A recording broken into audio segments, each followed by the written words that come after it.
Students, आज हम शुरू कर रहे हैं आपकी क्लास 9 बायोलॉजी का सबसे बेसिक और सबसे ज़बरदस्त chapter number 2, cell, the building blocks of life.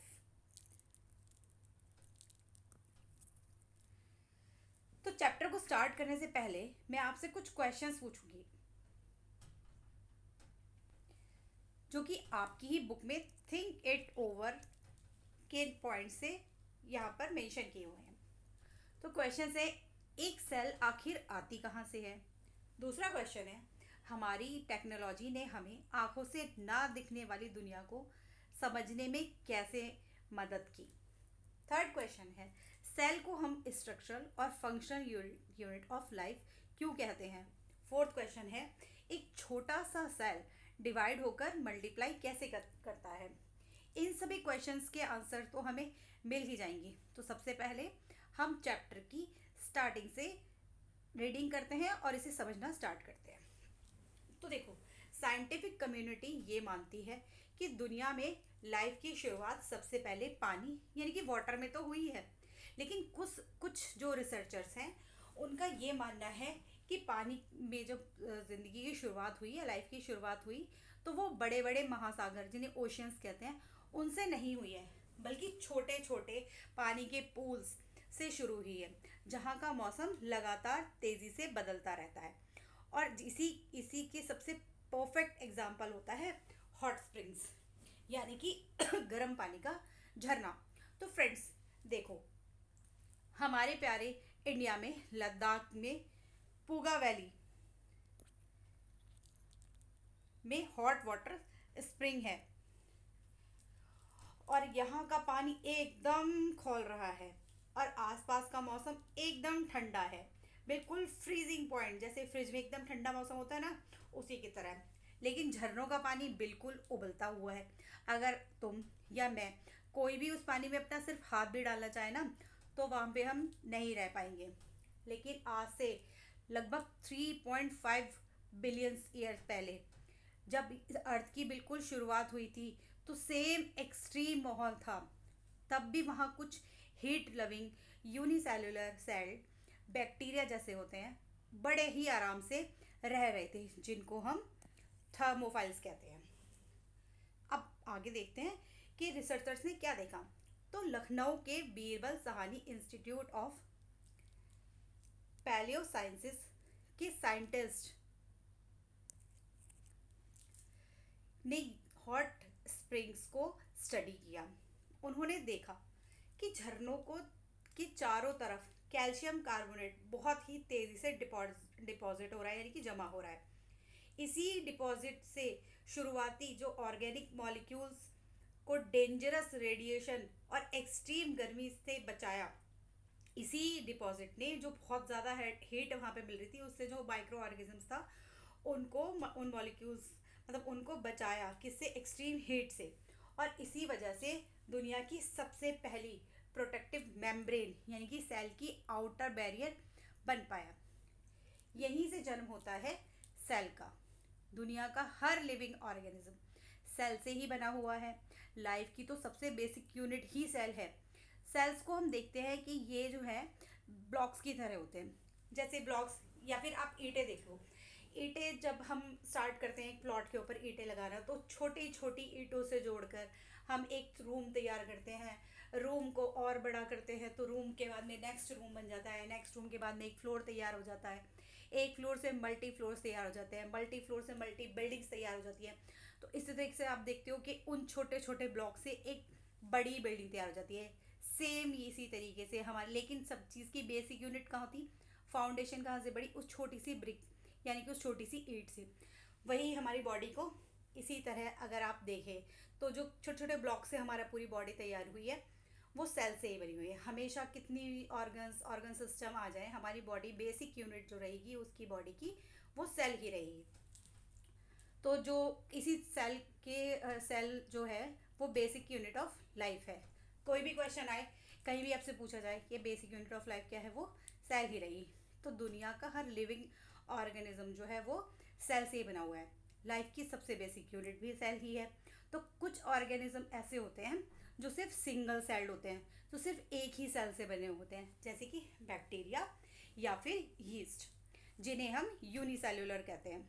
तो जो सिंगल सेल्ड ऑर्गेनिज्म होते हैं उन्हें हम यूनिसेल्युलर कहते हैं, और जो दो एक से ज़्यादा सेल से बने हुए होते हैं उन्हें हम मल्टी सेल्युलर ऑर्गेनिजम्स कहते हैं, जैसे कि आप या मैं, फिशेस या बर्ड्स, ये सब लाखों और करोड़ों सेल से मिलके बने हुए हैं। तो हम सब क्या कहलाएंगे? मल्टी सेल्युलर ऑर्गेनिज्म या फिर मल्टी सेल्युलर बॉडीज। तो मल्टी सेल्युलर बॉडीज में सिस्टम कैसे काम करता है, अब इसे समझो। देखो, जब एक सेल मिलती है दूसरी सेल से तो मिलकर काम करते हैं, तो वो क्या बनाते हैं? टिश्यूज़। और अलग अलग टिश्यूज़ मिलकर एक ऑर्गन बनाते हैं। जब टिश्यू आपस में मिल जाते हैं तो फिर क्या बनाते हैं? वो एक ऑर्गन बनाते हैं, जैसे कि स्टमक बनाया या लंग्स बनाया, और कई ऑर्गन्स मिलकर एक ऑर्गन सिस्टम बनाते हैं। एग्जाम्पल हमारा नेज़ल पार्थी ले लो। हमारे नेज़ल पोर्स, हमारी नेज़ल कैविटी, सांस की नली, ट्रैकिया और लंग्स मिलकर हमारा रेस्पिरेटरी सिस्टम बनाते हैं। लेकिन हमेशा याद रखो कि किसी भी ऑर्गन सिस्टम की, हर लिविंग ऑर्गेनिज्म की सेम फंडामेंटल यूनिट हमेशा सेल ही रहेगी। तो अब दिमाग में आता है कि ये छोटी सी टाइनी सी सेल इतने सारे काम कर कैसे लेती है, इनके अंदर क्या होता है, क्या ये हमेशा जिंदा रहती है या मर भी जाती है? तो ये सब हम देखेंगे आगे के आपके ऑफिशियल टॉपिक में। अब हम आते हैं topic 2.1, how to study cells पर। अब तक तो हमने सेल को ये देखा कि सेल जो है वो बेसिक फंडामेंटल ऑफ लाइफ है। हॉट वाटर स्प्रिंग से इसका ओरिजिनेशन हुआ है, वो हमें कुछ रिसर्चर्स ने बताया, और यहीं से लाइफ की शुरुआत होती है। अब आप सेल की स्टडी कैसे करेंगे उसके बारे में हम यहाँ से पढ़ेंगे। तो देखो बॉस, आपसे एक सवाल पूछा है एनसीईआरटी ने कि हमारी आँखों की उस एबिलिटी को क्या कहते हैं जिससे हम दो बहुत पास रखी हुई चीज़ों को देख सकते हैं। उसे हम कहते हैं रिजोल्यूशन। चलो एक एक्सपेरिमेंट करते हैं कि आपने एक डॉट जो है वो पेपर पर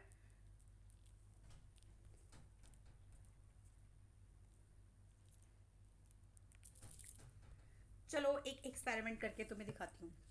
मैं यहाँ पर दो डॉट्स बना रही हूँ, तो वो एक दूसरे से अलग अलग हैं। तो जैसे जैसे ये डॉट्स पास आएंगे और एक पॉइंट पर आकर मिल जाएंगे, तो यहाँ पर एक दो डॉट की बजाय एक सिंगल ब्लड डॉट आपको दिखाई देगा। अगर हम किसी भी चीज़ को अपनी आँख के कंफर्टेबल डिस्टेंस, तो हमारा कंफर्टेबल डिस्टेंस क्या होता है? 25 सेंटीमीटर, जो कि हमारा नियर पॉइंट ऑफ ह्यूमन आई है। यानी कि इतने सेंटीमीटर तक की चीज़ें हम आराम से अपनी आँखों को किसी भी लेंस की मदद के बिना देख सकते हैं। तो जो आपने जो दो पॉइंट्स के बीच का अगर गैप कम से कम 0.1 मिलीमीटर है का गैप है, तभी आप अपनी आँखों से उन्हें अलग अलग देख पाएंगे।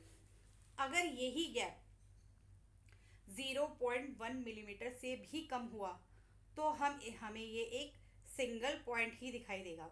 अगर यही गैप, जिस गैप में आपने देखा, अगर 0.1 मिलीमीटर तक का गैप दो डॉट्स के बीच में है तो वो आपको दो डॉट्स अलग अलग दिखाई देंगे। लेकिन ये गैप अगर 0.1 मिलीमीटर से कम हो जाता है तो आपको ये सिर्फ सिंगल वन ब्लर डॉट ही दिखाई देगा। तो यही ये जो आपकी लिमिट आ गई, आपकी देखने की लिमिट आ गई, इसे कहते हैं limit of resolution of human आई। यानी कि इंसान की देखने की क्षमता आँखों के द्वारा वो कितनी होती है? 0.1 मिलीमीटर ही होती है, जो कि एग्जैक्ट होती है 0.1 मिलीमीटर। लेकिन दोस्तों, लेकिन फ्रेंड्स, लेकिन बॉस, जो सेल होती है ना, वो 0.1 मिलीमीटर से बहुत छोटी होती है, इसलिए हम उन्हें अपनी नेक्ड आई से नहीं देख सकते। तो फिर सेल को बायोलॉजिस्ट ने कैसे स्टडी किया होगा, ये क्वेश्चन भी आपके माइंड में आ रहा होगा। तो यहाँ काम आती है आपकी प्रीवियस क्लासेस की पढ़ी हुई स्टडीज़, जिसमें आपने कॉन्वेक्स लेंसेज को पढ़ा था। जब हम एक कॉन्वेक्स लेंस का कॉम्बिनेशन देखते हैं, यूज़ करते हैं, तो क्या होता है कि वो ऑब्जेक्ट को मैग्नीफाई कर देता है। कॉन्वेक्स लेंस जो होता है वो ऑब्जेक्ट को मैग्नीफाई कर देता है, यानी कि बड़ा करके दिखाता है। तो दुनिया में सबसे पहले बड़ा करके दिखाता है, तो फिर हमें छोटी चीज़ें बड़ी दिख लेती हैं। लेकिन क्या हुआ कि दुनिया में सबसे पहले सेल को देखने वाले जो इंसान थे वो थे मिस्टर रॉबर्ट हुक, जिन्होंने ईयर 1665 में अपना खुद का एक माइक्रोस्कोप बनाया। पता है कितने इंटेलिजेंट होंगे वो। उन्होंने एक प्रिमिटिव माइक्रोस्कोप यूज़ किया था जिसकी मैग्नीफाइंग पावर थी 200x से लेकर 300x तक। जब उन्होंने कॉर्क, यानी कि जब पेड़ की हम छाल निकाल लेते हैं, थोड़ी सी बार ले लेते हैं, उसको एक पतली सी स्लाइस बनाकर माइक्रोस्कोप के नीचे उन्होंने देखा, तो उन्हें एक मधुमक्खी यानी कि हनी बी का छोटा सा छत्ते जैसा स्ट्रक्चर उसके नीचे दिखाई दिया, जिसमें कि छोटे छोटे बॉक्स लगे हुए थे, जिनके जो छोटे छोटे कंपार्टमेंट्स जैसे दिख रहे थे। यही आपकी एनसीईआरटी की बुक में दिया हुआ है। तो उन्होंने उन्हीं डिब्बों को, जो छोटे छोटे बॉक्सेस या कंपार्टमेंट्स हैं, उन्हें उन्होंने सेल का नाम दिया। आजकल आपके सेल, आपके जो स्कूल में जो लैब्स में जो माइक्रोस्कोप्स यूज़ होते हैं ना, उन्हें हम लाइट माइक्रोस्कोप्स कहते हैं। तो ये विजिबल लाइट और अलग अलग मैग्नीफाइंग पावर वाले ऑब्जेक्टिव लेंसेज का यूज़ करते हैं, और ताकि हमारे को अच्छा रिजोल्यूशन मिले और हम उसे मैग्नीफिकेशन से किसी भी छोटी चीज़ को बड़ा करके देख सकें। तो चलो बच्चों, अब हम चलते हैं और इसी का स्केल आगे जाके समझते हैं, जो एनसीईआरटी की बुक में फिगर नंबर 2.1 पर दिया गया है। इस फिगर में 2.1 जो आपकी फिगर एनसीईआरटी की बुक न्यू बुक में जो दिया हुआ है, तो उसके अंदर दुनिया में अलग अलग चीज़ों का साइज अलग अलग होता है, यही बताया गया है। देखो, एक रॉकेट जो होता है वो अप्रॉक्सीमेटली 100 मीटर्स का हो सकता है, और एक नीम का पेड़ जो होता है वो अप्रॉक्सीमेटली 10 मीटर्स का हो सकता है। ह्यूमन की हाइट और ग्रेट इंडियन बस्टर्ड लगभग 1 मीटर का भी हो सकता है। फिर देखो, चिकन का एग जो होता है, यानी कि मुर्गी का अंडा, वो थोड़ा छोटा होता है, लगभग अराउंड 0.1 मीटर, 10 सेंटीमीटर के आसपास मान लो। फिश का एग अराउंड 1 मिलीमीटर का होता है। यहाँ तक हम अपनी नेक्ड आई से, यानी कि बिना किसी लेंस की हेल्प के उसे देख सकते हैं। लेकिन जैसे ही हम इसे 1 मिलीमीटर से नीचे लाते हैं, जैसे कि आपने अमीबा को देखा है, वो होता है आपका 100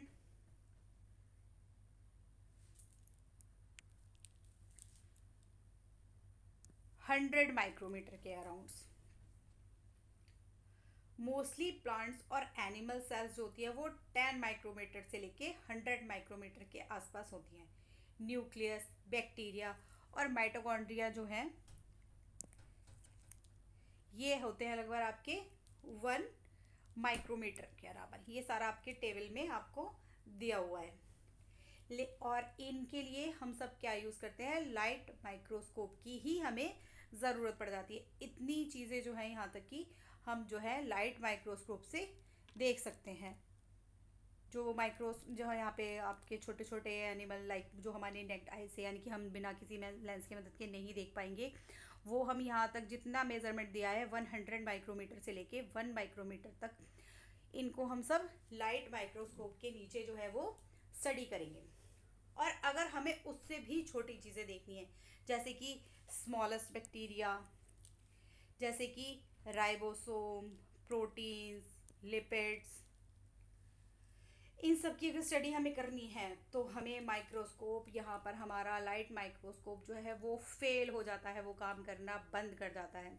तो अब आता है आपके सारे माइक्रोस्कोप के पिताजी, जो कि हैं इलेक्ट्रॉन माइक्रोस्कोप। तो चलो अब सीखते हैं एक्टिविटी 2.1, ऑनियन पील का सेल का साइज कैसे एस्टिमेट करते हैं।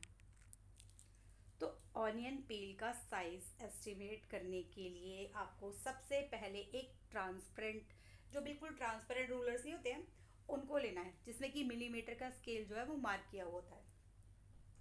उसे आप लाइट माइक्रोस्कोप के नीचे ही रखोगे, एडजस्ट करोगे और नॉब को फोकस करके देखोगे कि आपको उस स्केल पे सर्कुलर फील्ड में उसका डायमीटर मिलीमीटर में नाप सको, ऐसा आप उसको सेट कर लोगे।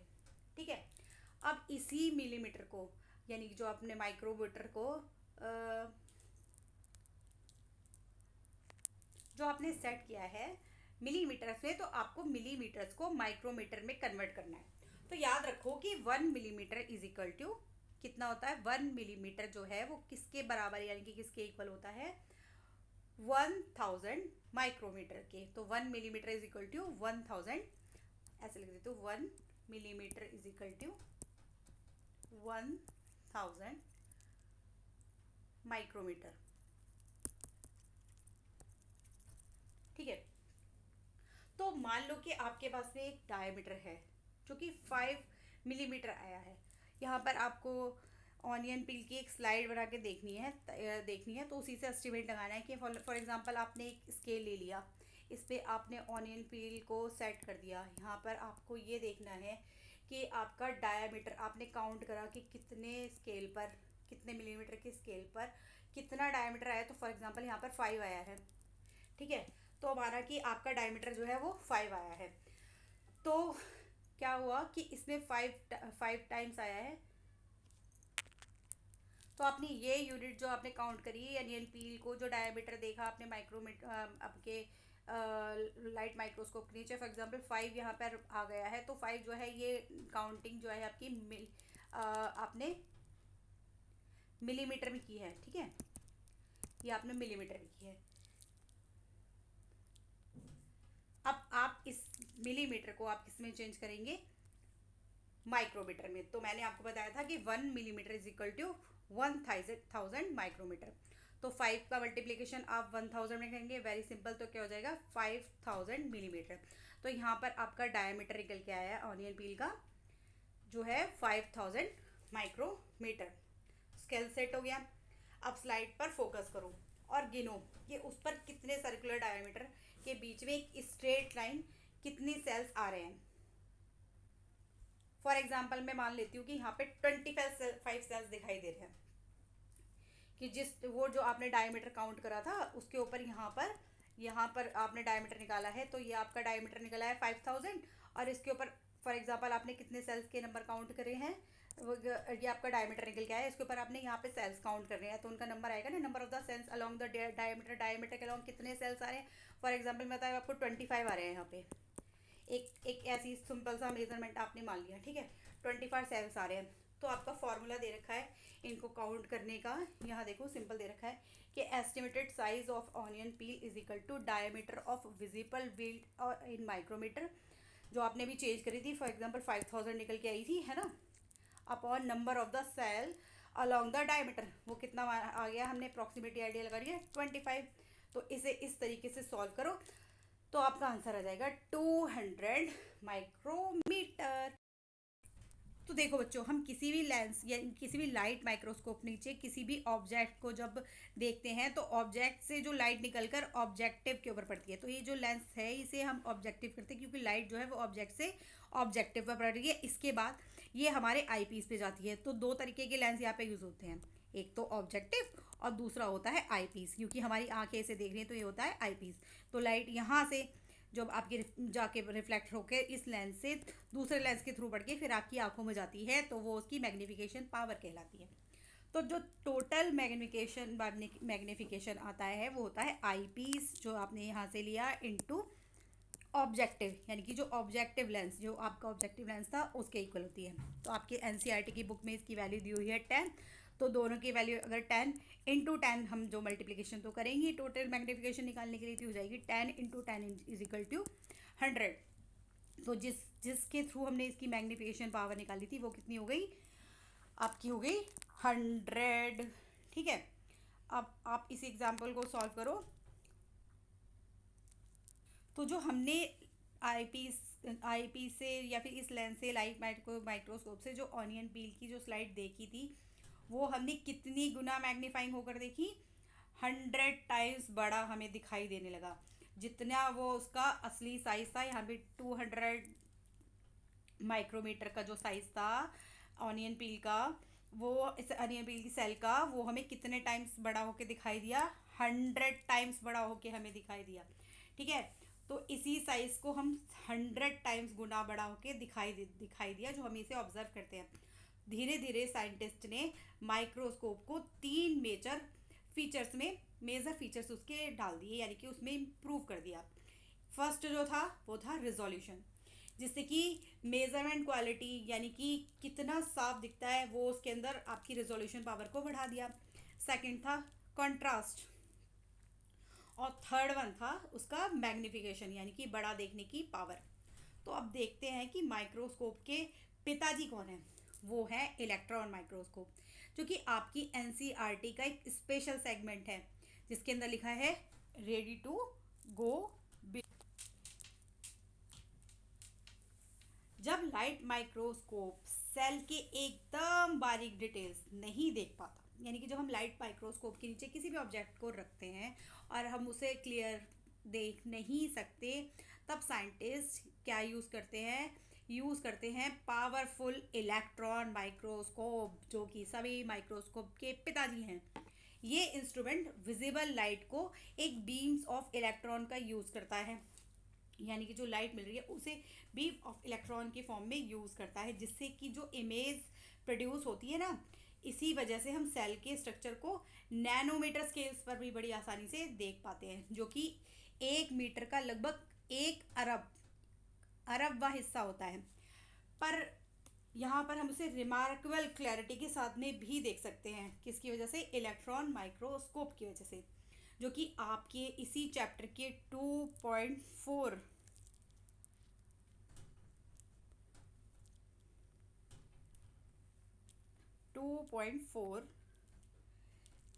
में यहाँ पर देखो दिखाई गई है। यहाँ पर आप एक छोटा सा ये जो देख रहे हैं ना बॉक्स, ये इलेक्ट्रॉन माइक्रोस्कोप के द्वारा ही उसकी जो मैग्नीफाइंग पावर से ये इतना बड़ा ब्लॉक जो इसमें दिखाई दे रहा है, छोटे छोटे माउथ लाइक स्ट्रक्चर दिखाई दे रहे हैं, ये दिखाई देने लगता है। पता ही क्या है? ये है एक छोटी सी कोलोकेसिया, यानी कि अरबी की सब्जी आपने घर में सुनी हुई, उसकी लीफ का एक लोअर सरफेस का छोटा सा पार्ट है, तो जिसके अंदर प्लांट्स के सांस लेने वाले छोटे छोटे मुंह, जैसे हम लोग अपने मुंह से सांस लेते हैं ना, उसी के छोटे छोटे से स्टोमेटाज इसके अंदर कितने इजीली विजिबल हो गए। ये तो मैंने आज तक खुद भी नहीं देखे थे। देखो कितने क्लियर दिख रहे हैं इलेक्ट्रॉन माइक्रोस्कोप में, जिनका साइज पता है कितना होता है? सिर्फ 0.5 मिलीमीटर स्केल पर ही शो किया गया है। तो इसको ही तो इन स्टोमेटास को हम सिर्फ इलेक्ट्रॉन माइक्रोस्कोप की मदद से ही बड़े आराम से देख पा रहे हैं।